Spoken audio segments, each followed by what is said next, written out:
اولم یرالذین کفروا ان السماوات والارض، کیا کافروں نے یہ نہیں دیکھا؟ لفظی ترجمہ تو یہ بنے گا، با محاورہ ترجمہ ہوگا کیا کافروں نے نہیں جانا، ان کے علم میں یہ بات نہیں آئی، ان السماوات والارض، کہ آسمانوں اور زمین، یعنی سارے آسمان اور زمین، کانتا رتقن، یہ آپس میں گندے ہوئے تھے، ملے ہوئے تھے، ففتقناہما، تو ہم نے ان کو پھاڑ کر جدا کیا۔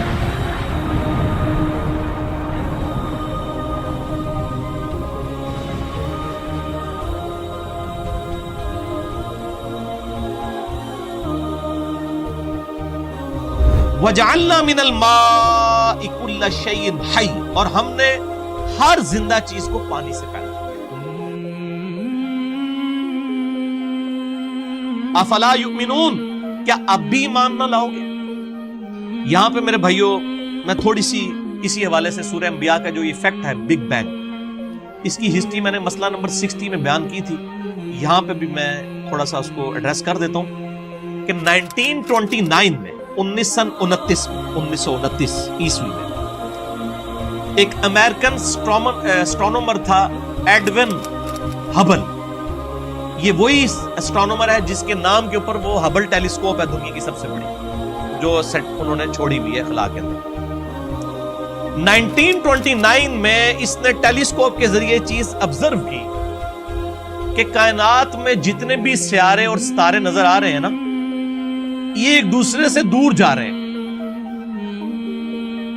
اور فزیکلی اس کا جب اسپیکٹرم ڈرا کیا گیا وہ گریجولی ریڈ کی طرف شفٹ ہو رہا تھا۔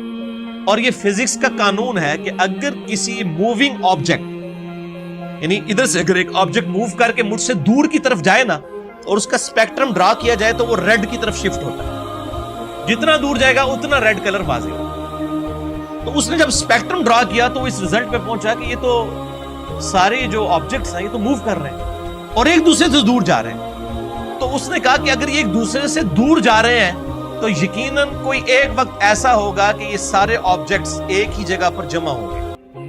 جیسے میں اپنے ہاتھ میں اگر 50-60 بنٹے پکڑ لوں شیشے کے بالز ایک جگہ اور میں ان کو یوں بکھیروں، ایک دوسرے سے دور جائیں گے نا، وہ ایک کامن پوائنٹ سے سٹارٹ ہو۔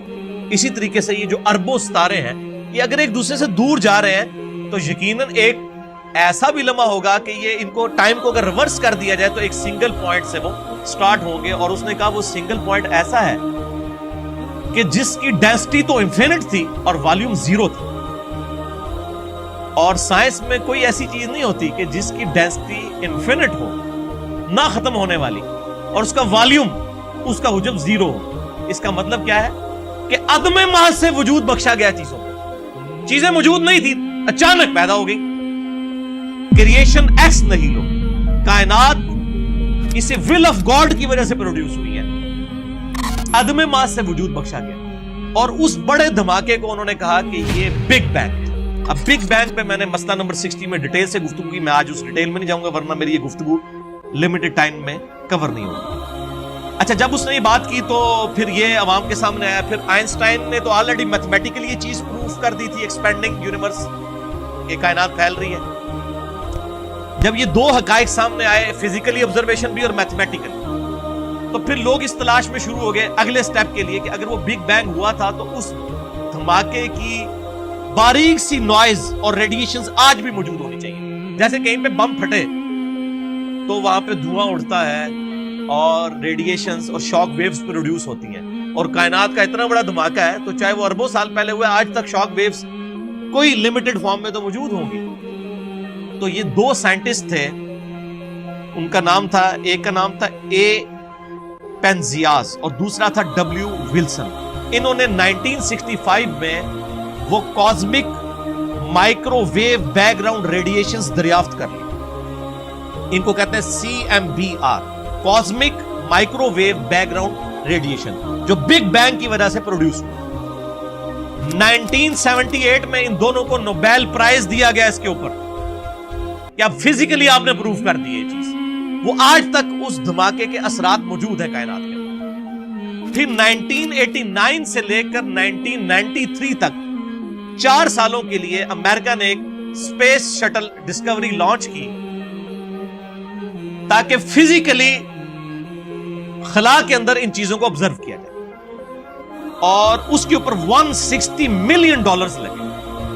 آپ جا کے ذرا گوگل پہ لکھیں CMBR، cosmic microwave background radiation, پوری آپ کو ویکیپیڈیا بتا دے گا کہ یہ کیسے کیسے پہلے ہبل نے دیکھا، اس کے بعد یہ ڈیٹیلز آئیں، اور پھر 1989 میں اسپیس شٹل لانچ کی گئی۔ $160 ملین لگا کے امریکہ نے، اور اس چیز کو اسٹیبلش کیا گیا کہ بگ بینگ جو ہے وہ ہوئی تھی۔ اور میں اکثر بولتا ہوں کہ ہر شے میں انسان کو خدا نظر آتا ہے، یہ بھی لٹریچر کا جملہ ہے، یہ نہ کوئی پکڑ لے کے جی خدا تو ہمیں نظر نہیں آ رہا، یہ لٹریچر کا جملہ ہے، یعنی کریٹر اپنی کریشن کی خوبصورتی سے پہچانا جاتا ہے۔ تو سائنٹسٹ نے انسانی تاریخ کی سب سے بڑی دریافت ڈسکوری قرار دیا تھا بگ بینگ تھیوری کے اسٹیبلش ہونے کو۔ بگ بینگ آج کی ڈیٹ میں تھیوری نہیں ہے، یہ ایک سائنٹیفک فیکٹ ہے، اور ان کا ہم نے ہینڈ رائٹنگ آف گاڈ دیکھ لی ہے۔ اس کی وجہ سے میتھمیٹکس کو کہا جاتا ہے نا کہ ہینڈ رائٹنگ آف گاڈ کسی نے دیکھنی ہے، خدا کی ہینڈ رائٹنگ، تو وہ سائنٹسٹ کہتے ہیں وہ میتھمیٹکس ہے۔ ہر فزیکل فینومینا کے لیے آپ ایکویشن بنا سکتے ہیں۔ اب چونکہ میں میکینیکل انجینئر ہوں، اور آپ کو پتا ہے انجینئرنگ جو ہے وہ اپلائیڈ سائنسز ہے، تو ہم لوگ ہر چیز کا میتھمیٹیکل ماڈل بناتے تھے، اور اس سے وہ چیزیں اسٹیبلش ہو جاتی تھی۔ تو میتھمیٹیکل ماڈل جو ہے یہ خدا کی ہینڈ رائٹنگ ہے۔ اب یہ نہیں کہ آپ کو کہ فزیکل ہینڈ رائٹنگ، یہ بھی لٹریچر کی زبان میں بات ہے۔ تو یہ سارے کے سارے فیکٹ سائنس نے اسٹیبلش کیے، اور الحمدللہ آج اللہ تعالیٰ کو اس حوالے سے سمجھنا آسان ہو۔